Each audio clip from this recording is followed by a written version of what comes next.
Caodaism in a Nutshell. Introductory note.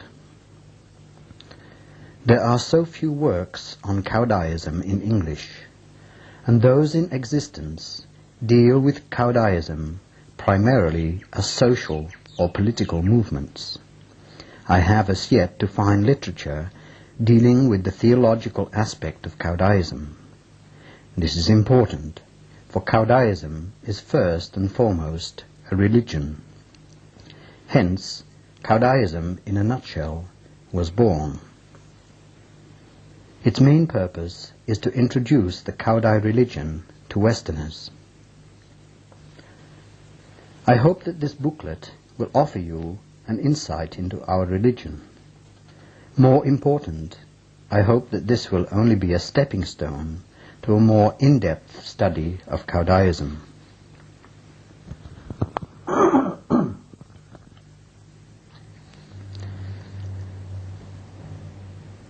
1.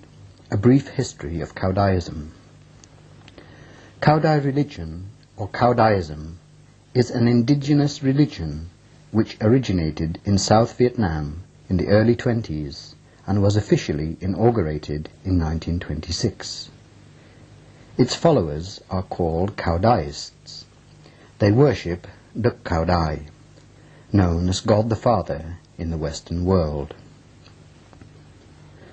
Some Vietnamese historians on Caodaism, such as Phan Trung Man, Tran Van Quay, to name two, tried to indicate that the name Cao Dai had been mentioned and predicted in a number of religious texts centuries ago.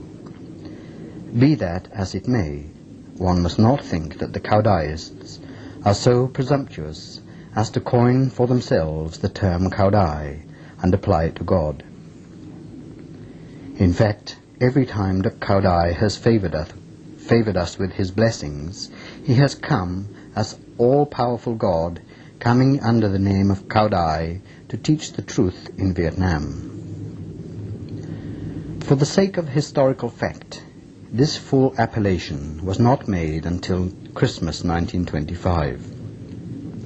Prior to this date, he simply revealed himself as Cao Dai Thien-Ly, under which name he accepted at the beginning of the 20s one disciple, Ngo Minh Chiu, who later became enlightened while still living and fully sanctified in 1930. As to other inquisitive-minded persons in Saigon, he simply signed AAA, the first three vowels in the Vietnamese Romanized alphabet, after giving them some extraordinarily beautiful poems, or sometimes mixing singularly difficult ones in old classical Vietnamese with terre-à-terre play on words in a most colloquial, peasant-like language. He steadfastly refused to reveal himself until the eve of Christmas 1925, when he blessed us through a spiritualistic system I prefer to call divine pen, otherwise known in the West as Corbiel à bec, or build corbiel, or build basket, with a message which later became the first among the many compiled by his followers. The message reads as follows: Noel, 1925. All-powerful God coming under the name of Cao Dai to teach the truth in the Orient. Tonight, December 24th, you should be joyful, because it is the day I come to earth to teach the gospel in the West. I am pleased to see my followers love and respect me in this way. This house is filled with my blessings. The time is drawing close. Wait for my command. I shall perform miracles for all to see, so that you may love and respect me more. Upon reading these words, one would think Christ has fulfilled his promise to return, but this is not the case. For later, in October 27th, 1926 to be exact, he says, Humanity was suffering all kinds of vicissitudes. I sent Allan Kardec. I sent Flammarion, as I also sent Elijah and John the Baptist, precursors of the advent of Jesus Christ. One was persecuted, the other killed. Who did it? Humanity. Even my son was killed by you. You worship him in spirit, but not in holiness. I wanted to talk to you just once during Moses' day on Mount Sinai, but you could not understand me. The promise I made to your ancestors for your redemption, the advent of Christ, was prophesied, but you did not care to listen. Now I must make use of a greater spiritual agency to convince you.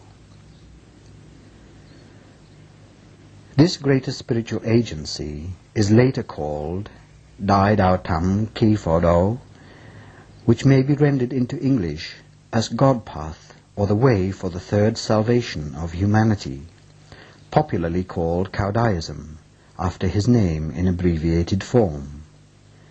I shall come back to the etymology of these terms in another installment sometime in the future.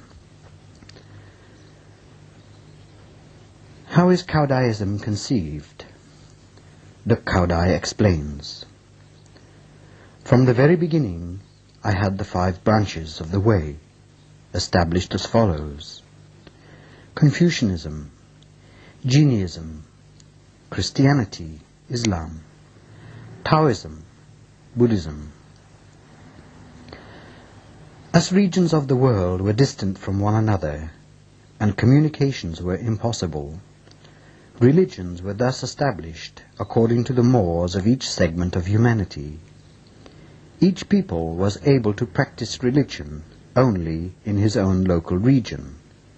However, now that humanity has become one and the world has shrunken, the peoples turn against one another because of the many religions.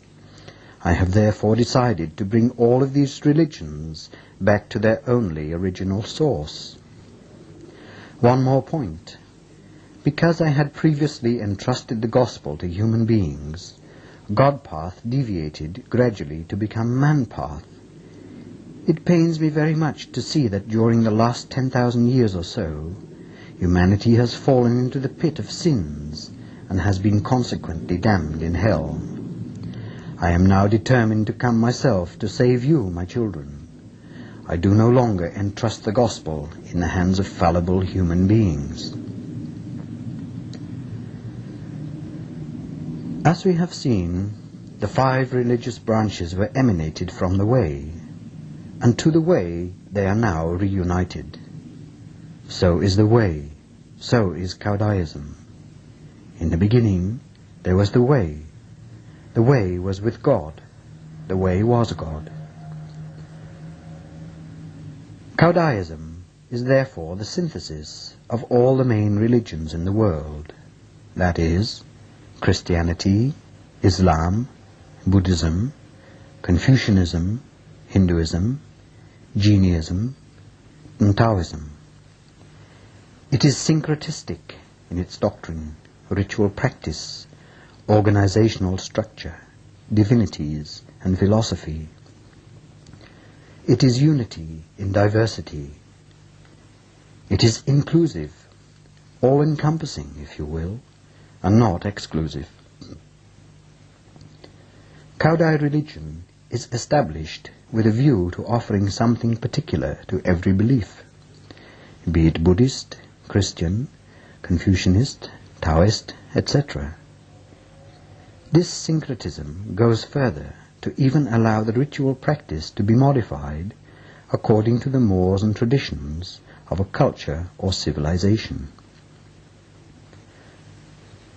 Cao Dai religion is extraordinarily successful in Vietnam. In 1926, there were already no less than several 100,000 adherents. Such success must have come from the very remarkable syncretism I mentioned above. So successful that the French colonial government dubbed it as revolutionary in the political sense, political, anti-French, etc., which opinion was later shared by some Western and American students of Caodaism. I hold a different view altogether. Cao Dai religion is the largest indigenous religion in South Vietnam. Undoubtedly, it profoundly affected the whole society, horizontally as well as vertically. Hence, it is also a social movement, but not a political one. Not long after Cao Dai gave the message of Noel 1925, he issued instructions to his followers on September 28, 1926, to file a formal application with the French authorities to start this new religion. On October the 7th, 1926, a letter signed by 28 first disciples and 247 Cao Dai's followers was forwarded to Mr. Lê Phol, the governor of the French colony of Cochin China, now South Vietnam. The short letter, drafted in its entirety by these disciples, stated among other things that Caodaism was a new religion only with the sense that it complemented and perfected the three ancient religions of Vietnam, which had failed to complete their assigned task in Vietnam and the world. Cao Dai was identified as the universal creator who had chosen to communicate his teachings in this era via spirit agents and mediums. The letter also stated that the goal of the religion was to propagate the new teachings in a spirit of peace and mercy. Receipt of the letter was acknowledged by the French colonial government in polite and diplomatic language that the application letter would be studied. It took the French government 13 years to study a one-page document. And later, Georges Mandel, the French official who granted this formal recognition, was criticized as being ill-informed by Admiral Decoux. Admiral Decoux was another governor. In spite of the fact that legal recognition by the French government was not granted until 1939, Cao Dai instructed the inauguration of the religion be started immediately. Every effort of the leaders was concentrated on the festival of the advent of Caodaism. This took place on the 14th, 15th, 16th day of the 10th month of the year Bindan, November 18th, 19th, 20th, 1926, in the pagoda of Tơ Lam Tơ, situated in Go Keng, Tây Ninh. The Governor-General of Indochina, as well as the Governor of Cochin China, and high-placed European and native officials were invited. Celebrated with solemnity, this festival gathered a considerable number of believers from all the provinces of Cochin China. It also attracted thousands of curious persons coming simply to watch. The presence of Captain Monet, a great French spiritualist, was also noticed. It was during this festival that the Cao Dai Sacerdocy was instituted, and the new religion's code was established and promulgated. The number of followers had reached the mark of several 100,000. The concentration area was mainly in South Vietnam. It is of singular interest to mention that from the day the Cao Dai instructed to have the new religion inaugurated, he directly helped his disciples with its arrangement and organization, explaining the what, where, when, why, and how of almost every facet of the event, particularly the ritual aspect. The reason for such detailed guidance was because his disciples did not know anything about this religion which was new to them, not only in name, but also in form, way, approach, rituals, canon, cult, organization, philosophy, doctrine, etc. Indeed, it was the first time in the history of mankind that God himself started, organized, and founded one religion, which is the religion of the future, to save humanity and to restore concord and therefore peace among peoples on this planet Earth. With Caodaism, God reveals himself and will not do so again until some 700,000 years later, as we have been so warned.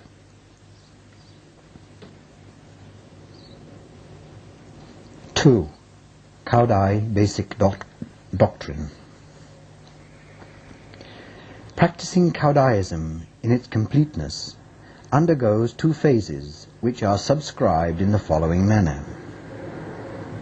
1. Exoteric phase, which requires the individual to be the Cao Dai's disciple, to observe the new canonic law and the religious constitution, to practice the 4 commandments and 5 restrictions, to observe a vegetarian regime, to do good deeds, etc. In other words, to change oneself for the better. 2. Esoteric phase, which requires the individual to submit himself or herself to a rigorous ascetic and disciplined lifestyle in dedication to the pursuit of inner self-training, but only after successfully completing the first phase, that is, the exoteric phase. It is necessary for the esoteric phase to follow the exoteric one, because the esoteric phase creates the sine qua non condition for the individual to conduct his meditation schedule to a productive conclusion. This successful meditation conclusion will warrant for the individual to escape from the vicious and interminable bondage of the wheel of karma, in order to enjoy an eternal bliss of heavenly reunion with the Cao Dai. However, there are a few exceptions to this rule, and these exceptions are determined by the Lord himself.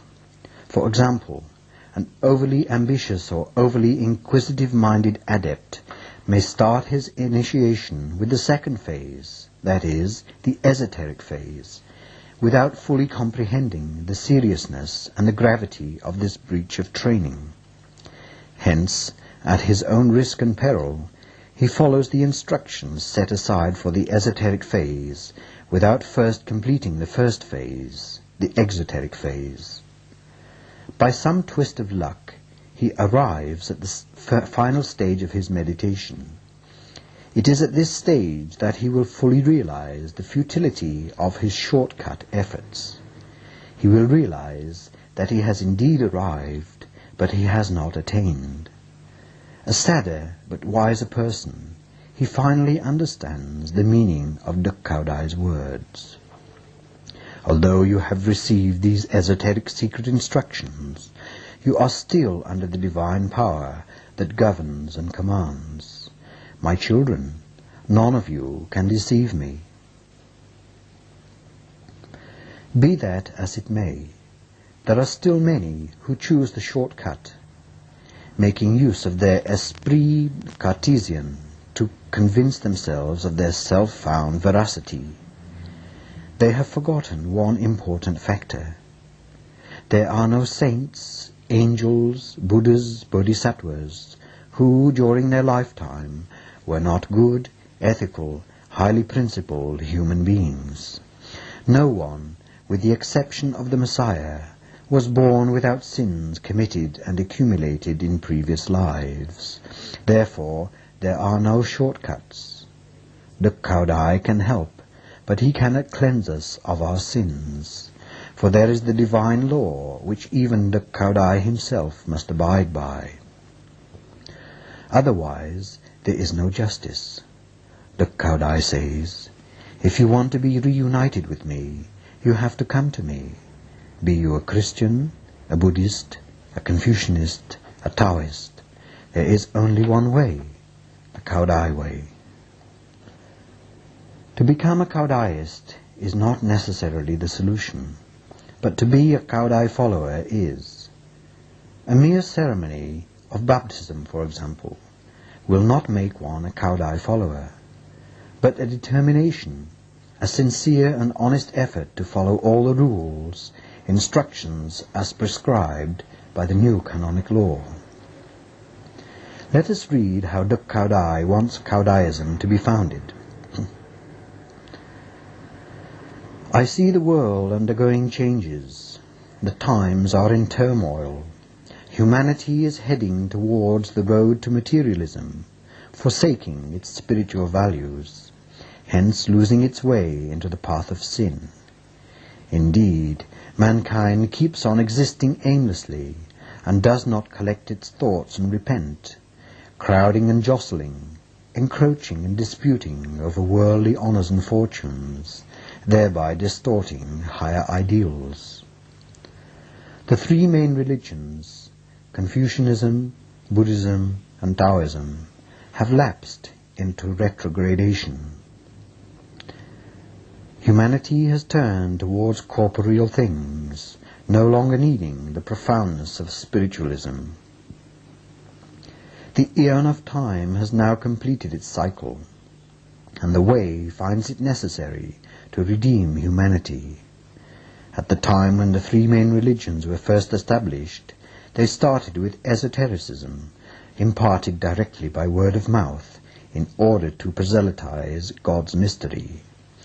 As it was handed down, it denatured itself into corporeal matter, thereby degenerating the way and distorting the rules of Dharma, thus marking the final stage of the three religions which had deviated from mystic orthodoxy. As for my doctrine, it is completely the opposite from the three religions, in that at the outset of the teaching of the doctrine, it uses the material aspect, taking visible, concrete objects for a rapid proselytization in order to save humanity. Furthermore, in proselytizing, my doctrine begins from the material aspect, moving gradually away from it towards esotericism, that is to say, mystic meditation leading towards the higher plane of nirvana. Thus it is better to start from the material aspect in order to popularize and facilitate the instruction of the doctrine. Then from there move steadily towards a higher plane, till one reaches a state of nothingness, voidness, that is the spiritualistic aspect. It is then that the Dharma will be illuminated, the mystic inner light will appear. In this manner my doctrine cannot degenerate. The reason that it cannot decline is because it begins with the corporeal and moves steadily to the plane of voidness, whereas the three religions in the olden days started from the spiritual aspect and retrogressed gradually to the corporeal aspect, thus leading towards degeneration, and from there to heterodoxy. The religion that I established this time is in complete contrast from the ancient religions. I only use the miracle of the divine pen in order to spread this gospel to the entire humanity. I inculcate the genuinely orthodox doctrine to men so that they may get the enlightenment necessary for them to be reunited with me. I use the miracle of the divine pen in order to propagate the esoteric method of the way. I am determined not to entrust the gospel to the hands of men, which was indeed the very reason that made the ancient religions deviate from orthodoxy, whereby you, my children, introduced reforms detrimental to the efficient power of Dharma. Thus, according to my divine epistle, this time I have decided to establish the doctrine in this way. 1. In heaven, supernatural power is to be used in order to preserve the founded religion. 2. On earth, I myself will have to make whatever decision in order to make it possible for man to change his heart, to use my omniscience to propagate my doctrine. If I borrow a weighted-down corporeal body, I shall not be able to use my omnipresence to save mankind speedily, en masse, and in a big way. Whereas, if I use my divine power, I can be ubiquitous in a trice. But I still must take the trouble to descend to earth, and to borrow Ngo Chu's material body in order to have the orthodox esotericism passed on to you, my children, so that you may preserve it and impart it to the good and the predestined. I shall train you, my children, so that you may see the occult mystery and clearly understand the preternatural power, the formation of an immortal fetus on which the soul will depend in order to return to heaven, to be reunited with me, and to enjoy peace and bliss. This done, I shall return to heaven to use divine power to propagate the orthodox doctrine with a view to having mankind change for the better. Why did I say not to entrust the true doctrine to the hands of men, not to descend to earth and borrow the human body as the Messiah of the three ancient doctrines did? But in the end I still did come to earth, and still did entrust the orthodox doctrine to you, my children. I shall explain. The three ancient religions have now degenerated, tenets of the teaching deviated, organization broken down. That is why the followers are great in number, but there are none who could attain enlightenment. Therefore, I had to descend to earth and borrow a human body in order to pass on and to impart this esoteric occult to mankind, so that they may free themselves from the wheel of karma. If I did not borrow the human body, how could I have given you, my children, this enigma? If it is an enigma, it must then be transmitted orally and subconsciously received. It cannot be divulged for anyone to know, or to be drawn, or explained in writing on paper, or to be taught through the divine pen. The divine pen is used only for the purpose of holding the power to impart instructions in order to turn mankind to a better life, to serve as a flaming torch, to guide man to their place of origin, which is also the ultimate destination. That is to say that I use the divine pen to proselytize virtue, morality, and ethics, and to educate men to lift themselves up to the lofty plane of angels, saints, and Buddhas. My children, you must understand that although you have received these esoteric secret instructions, you are still under the divine power that governs and commands. My children, none of you can deceive me. You must realize this. Cao Dai esotericism serves as the enigmatic banner that takes and guides you to me. I give all of you, my children, my blessings. 3. Rules and regulations pertaining to God followers. Hereunder, I try to give some parts of the new law pertaining to believers of this great faith founded and organized by God Himself. In translating these laws and regulations, I try to stay as close as I possibly can to the original text, but let me say this is an unofficial translation. The complete text of the new canon will be published at some later date. Chapter 2. The Believers. Article 9. Anyone who wishes to be a God follower has to be introduced by two persons of outstanding morality to the head of the local congregation. These two sponsors must initiate and guide the new follower into the path of ethics and morality. Article 10. The local temple, or holy house, is henceforth responsible for administering the oath-taking ceremony for the new follower, who must be registered the same day and immediately take an oath before God's altar. The new follower must know the prayers and understand the canonic laws promulgated by the Great Faith.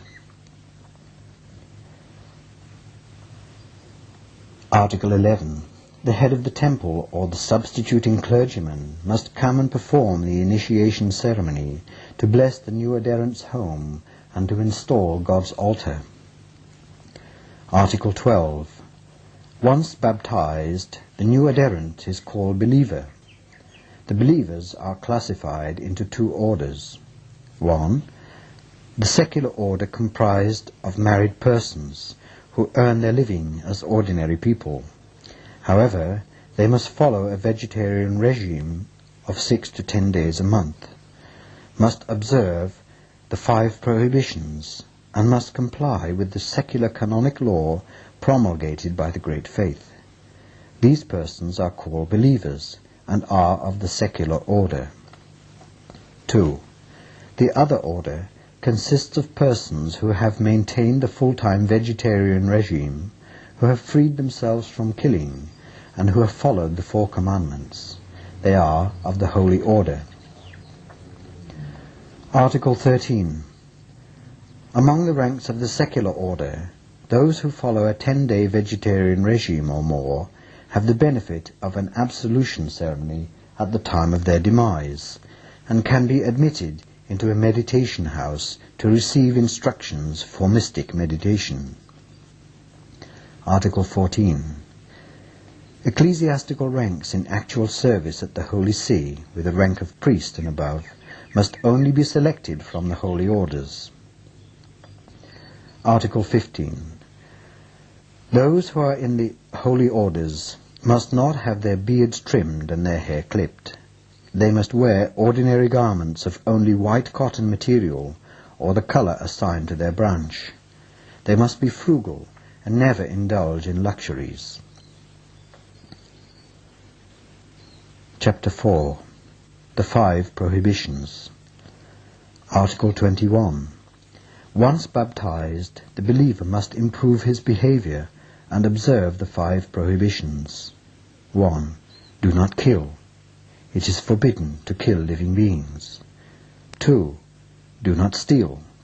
It is forbidden to commit robbery, banditry, pilferage, take without authorization, cheat, borrow without returning, store stolen goods, pick up objects fallen in the street, covet another's things, premeditate to harm others for one's own interest, cheat in games. 3. Do not commit profligate sex. It is forbidden to commit adultery, fall into debauchery, promote pornography, hold immoral or indecent thoughts at the sight of beautiful persons, use honey-coated words to induce others into sex. Sexual relations between husband and wife are not profligate. 4. Do not indulge in the use of alcohol and bon chère. It is forbidden to give free scope to alcohol drinking or meat eating to the point of losing one's intelligence and one's senses, or to the point of disturbing the public peace. It is also forbidden to yearn for unusual drinks and extravagant food. 5. Do not commit loose tongue. It is forbidden to use false words, to tell lies, to vaunt oneself, to deceive others. It is forbidden to expose other persons' faults, to turn wrong into right, and vice versa, to malign, to defame, to talk ill about other people, to induce people into anger, into legal dispute or dissension, to use swear words or vulgarities, to curse other people, to blaspheme religion, to go back on a promise already made. Chapter 5. The 4 Commandments. Article 22. The believer must improve his behavior by observing the following commandments. 1. To obey the teachings imparted by the higher ranks, to listen without having any bad feelings to words of advice given by subordinates or those lower in rank. Use civility to foster good relations with other people. Admit one's faults and repent sincerely. 2. Do not vaunt your capabilities. Do not be boastful. Be humble and forget oneself in the service of others. Help and guide others into God path. Do not be vengeful. Do not hush up virtuous and wise people. 3. Be honest in money matters. Do not borrow without paying back. Do not be impolite and discourteous to the higher ranks. Teach the lower ranks with civility and advise the higher ranks with humility and deference. 4. Hold the same consideration vis-à-vis a person in his presence as well as in his absence. Do not show him respect now and disrespect later. Do not remain aloof without trying to reconcile the co-believers who are locked in disputation or controversies. Do not take the public for the private. Do not side with personal interest in detriment to the public good. Obey the laws and regulations. Do not stick to your personal viewpoint and be against the higher ranks and uncivil to the lower ranks. Do not use power to hush up others' qualifications or talents. Chapter 7. Sanctions. Article 26. Small misdemeanors committed by believers will be judged and sanctioned by the head of the congregation by way of counseling, or by having the believer say the repentance prayer kneeling before God's altar. Article 27. Serious mistakes or recurrent mistakes will be judged by a discipline council presided over by a cardinal or a bishop of the religious branch to which the delinquent belongs, and 2 dignitaries of the 2 other branches as assessors. This council has the authority to excommunicate the delinquent believer. Article 28. In secular life, discords must be referred to the head of local congregation for solution. Article 29. Dignitaries committing infractions of the laws and regulations of the religion must appear before the 3 religion court for judgment. Article 30. The 3 religion court consists of the Pope as president and the 3 assessors as assistants. The cardinal of the branch to which the delinquent belongs acts as prosecutor. A dignitary from the house for communion with God acts as defense lawyer. Article 31. This court has the authority to sanction demotion in rank or excommunication. Chapter 8. Promulgation of the laws. Article 32. As of the day of its promulgation, believers are given 6 months to abide by the provisions of the present code. Exceptions are made in the following cases. 1. Those who work at forbidden professions must change their profession within 1 year. 2. Ecclesiastical ranks in the hierarchy who have not yet observed a full vegetarian regime have up to 2 years to conform to the rule. Other clauses from former legislation that have not been changed by God are still in effect.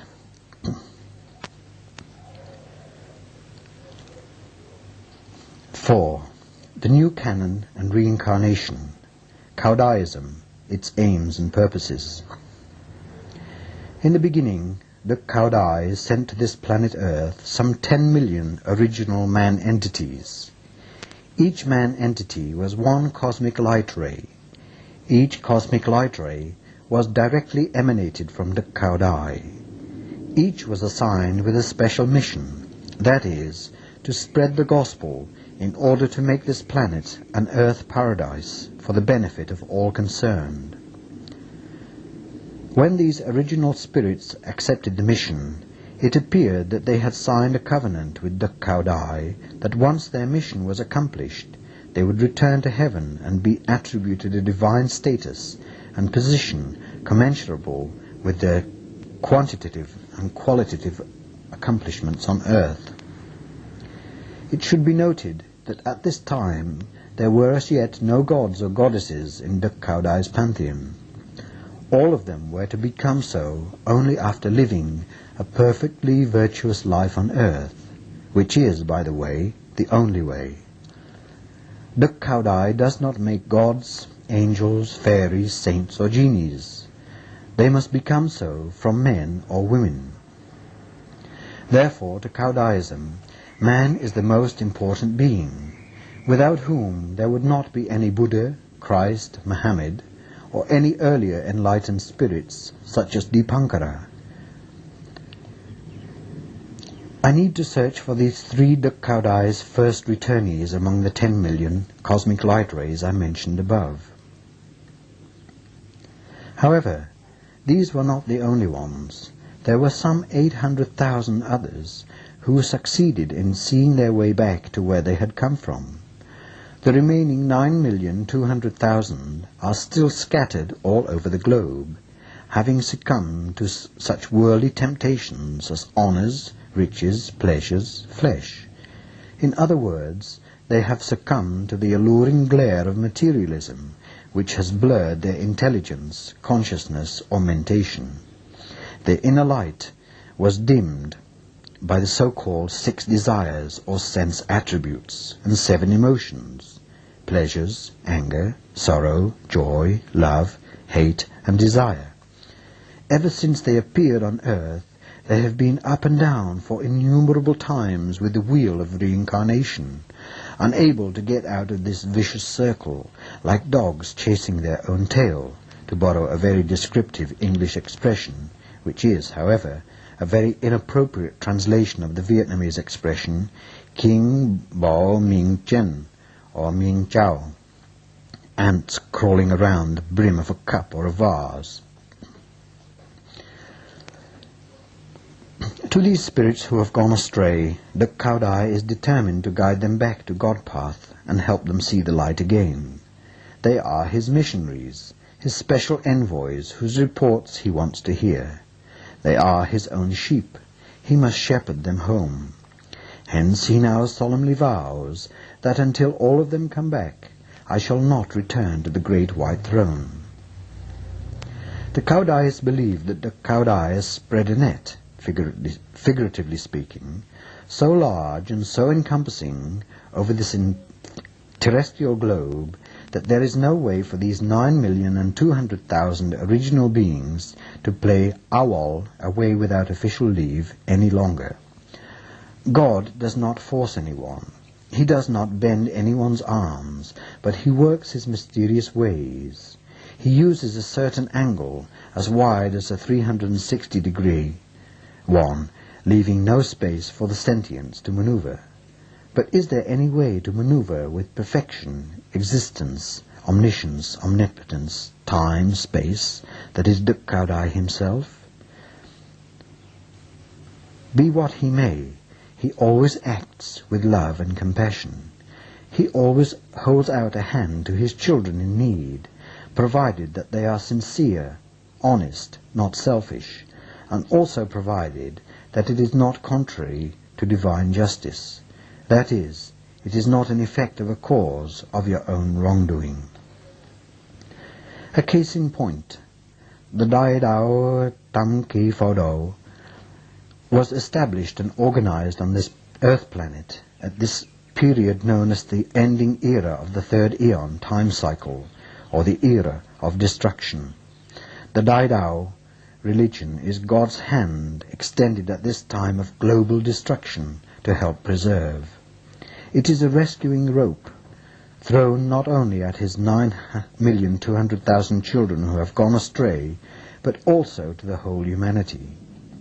Because of this very purpose of the Dai Dao, to help save the whole humanity that has accumulated so many sins throughout the ages, some people have attempted to call this faith the Great Way for the third amnesty of humanity, or the Great Way for the third salvation of humanity, which is, by the way, almost the textual translation of the name of this great faith, that is, Dai Dao Tam Ki Fo Do.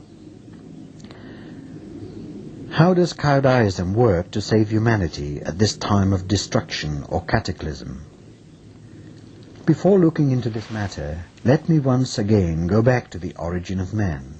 To the Cao Daists, there are two classifications of men on this planet Earth: the original human beings and the evolutionized human being. I dealt with the original human being at the commencement of this writing.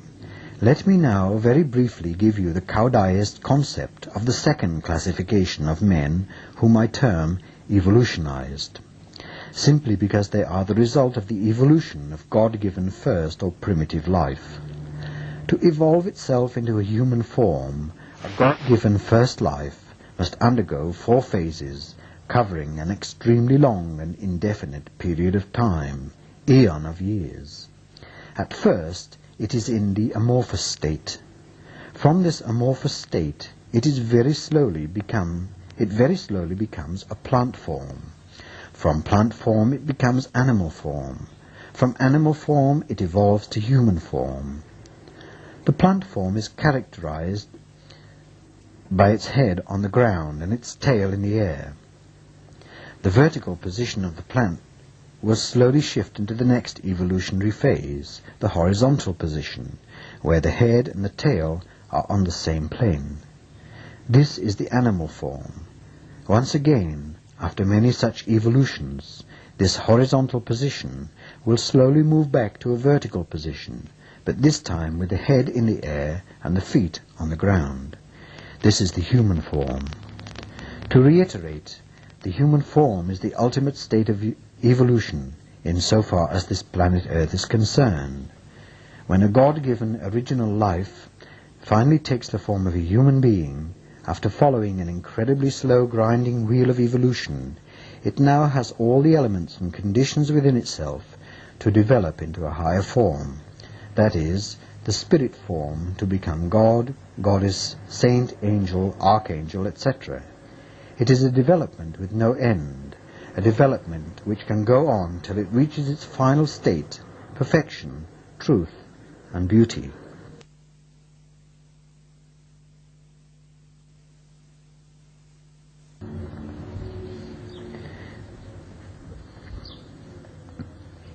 Without man, there are no gods, saints, angels, etc.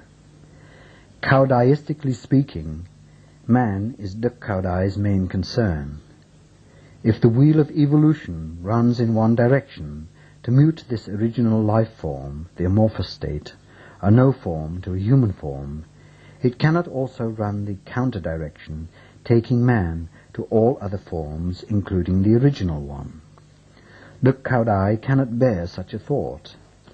Moved by love and compassion for his children, who are heading towards annihilation in this final phase of the eon, he left the great white throne, descended to earth, took on the humblest rank of Bodhisattva, and founded this universal faith with new law and new organization.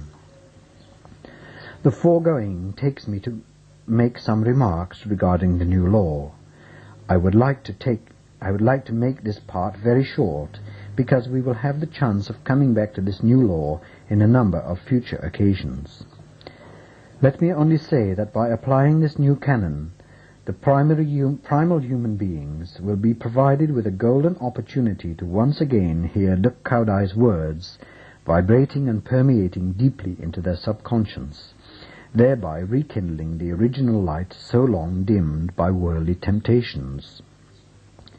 All this will help them remember their long-forgotten origin, thus giving them the incentive and the desire to quickly complete the exoteric phase of training in order for them to enter into the esoteric training. This will take them back to their heavenly abode, thereby breaking through the wheel of karma. To the evolutionized human beings, the new law serves several purposes.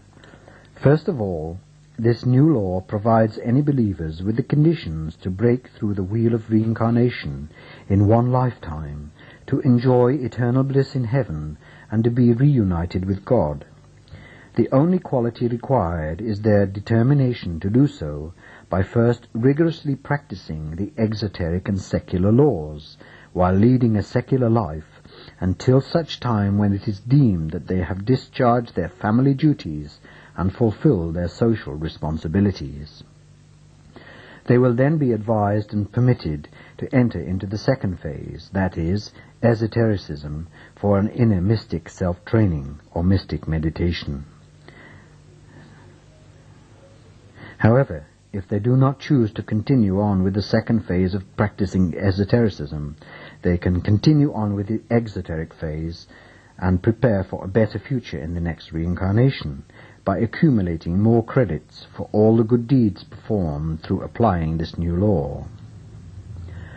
The new law is purposely designed at this time by Cao Dai to help as many people as possible to break through the wheel of reincarnation in one lifetime only. This has never happened before or will ever happen again after this time. The reason being that this time depends to be the ending era of an eon of destruction.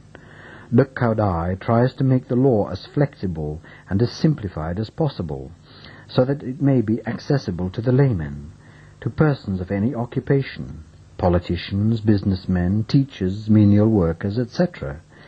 Women as well as men have the same opportunity in both phases of instruction, exotericism and esotericism. Many of our male and female believers have deincarnated themselves and have reached the level of saints and angels. They are now in the land of eternal bliss. Women can be ordained up to the level of cardinal. As a matter of fact, we have had several lady cardinals in our clergy rank. The only sacerdotal position that is still denied to them is that of Pope, but this decision was expressly made by God himself. To conclude, let me say that Cao Dai law provides men with two opportunities: to have a better life in the next reincarnation, or to have eternal bliss in the kingdom of our Father in heaven. Cao Dai says, "Anything you want, I shall give it to you, provided that you follow my teachings and behave accordingly." 5. Baptism. Duties of a believer. Ly Huong, one of the three spirit supervisors of the new faith, Godway for the third redemption of humanity, once taught, in order to arrive at the esoteric phase, one must cross the threshold of the established religion. This teaching does not only apply to educational aspect, but also to procedural matter as well. I did explain earlier that engaging oneself in esoteric practice without going through the exoteric phase will not lead to any successful conclusion, unless one is of a very special category of primeval human beings, especially endowed with favorable conditions, and especially selected by the good Lord. In procedural matter, the new canonic law stipulates, anyone who wishes to be baptized as God-believer must be introduced by two persons of outstanding morality. Furthermore, Cao Dai commands the adherent to kneel before his altar and take the following oath: I vow that from now on I will know only one God-way religion. I will not abjure the new faith. I will be a close member of the believers' community, and I will observe Cao Dai laws and regulations. Should I change my mind, I shall be exterminated by heaven and earth. After making this solemn vow, he is a Cao Dai believer with all the rights, privileges and obligations reserved for him in the new canonic law. He belongs to one universal brotherhood, Cao Dai community. He wears an all-white color attire when he attends ceremonial functions. He makes no distinction as to race, nationality, color and language. He realizes that he is temporarily living on this planet Earth, number 68. He recognizes and worships Cao Dai as one father and one teacher. He calls the other adherents brother and sister, Huynh, Tỷ, Đệ, Mới, as brothers and sisters do in one family, loving one another and all living beings as children and creations of the same Creator. And most important of all, he shares one common faith, that is, the God-way for the third redemption of humanity, or in short, God-way. He has one aspiration, as all his co-believers do, to escape the vicious circle of karma and be reunited with Cao Dai in heaven after fulfilling his duties on this planet Earth. Baptism is therefore to the Cao Daists not a remission of sins, but is for the remission of sins made and accumulated in this life and all previous ones. Baptism tacitly admits repentance of all misdeeds done in the past, and the resolution to follow henceforth the path of virtue, righteousness, love, forgiveness, and justice. Baptism spells out a number of duties for the believer, namely, duties towards himself, towards his immediate family, towards his country, towards his society, towards humanity, towards other religious denominations, and finally, towards God and his associates or the superior spirits. In other words, baptism opens the door for the believer to opt for a new pattern of living, thinking and acting within the framework of the new canonic law with one definite purpose: to help prepare himself for his future and the future of humanity under the watchful eye of God, and through his love, guidance and blessing. In baptism he realizes that he is called upon to work out his salvation and that of humanity. The Cao Dai helps along with understanding and compassion, but he cannot live his life nor work out his future for him. He is free to choose, to opt or not to at all. The Cao Dai has set up Godway for him to follow, and if he chooses not to follow, the Cao Dai does not know what else to do for him. Like everybody else, he must account for all his deeds in life before the council of the three religions, where God justice is applied equally to all. Education is a long process, multifold and well-rounded. The believer trains himself as he copes with his daily life, as he makes decisions which affect his life, that of his family and of others, as he worships in thoughts or in prayers, as he studies and applies Godway doctrine, as he perceives God's direct or indirect advices, or as he lives this collective life with his co-believer family. The code of living and justice from Confucianism is there for him to implement in practical life. Mystic meditation from Taoism is there for him to find harmony and union with the creation. Charity from Christianity is there for him to expand his love. Compassion from Buddhism is there for him to forgive, forget, and endure suffering. And finally, love from Caodaism is there for him to see the image of God in his beacon, to follow in order to return to where he came from. God the Father is you, child, and you, child, is God the Father. But the law is very definite and demands immediate application. He sets the believer in a certain pattern of living to which he is expected to conform. With these sets of rules and regulations, the Cao Dai believer starts practicing Caodaism. Figuratively speaking, he is making the important initial step in a 10,000-mile journey. With determination, perseverance and regularity, and especially conformism, baptism will take the believer to his destination, where God the Father and God the Mother are there, ever ready to welcome him home. He is not to worry too much about not knowing how to arrive at his destination, because on the way he has his brother and sister co-believers, and countless gods, archangels, angels, saints, etc. to assist him. He is never alone, and the Cao Dai always keeps his promise to his children. It is a stimulation and an enthusiastic confidence for the new believer to know for a fact that during the last 60 days of the existence of the new faith, Godway, with Duk Cao Dai's immense love and help, many of his co-believers have found their way back to the kingdom of quiet peace and eternal bliss, to be reunited with Duk Cao Dai. Caodaism has demonstrated itself. Angels, saints, immortals are sentient believers who have become the newly baptized follower is an angel or a saint who is to become. Cao Dai baptism opens the door to immortality. End of part 1.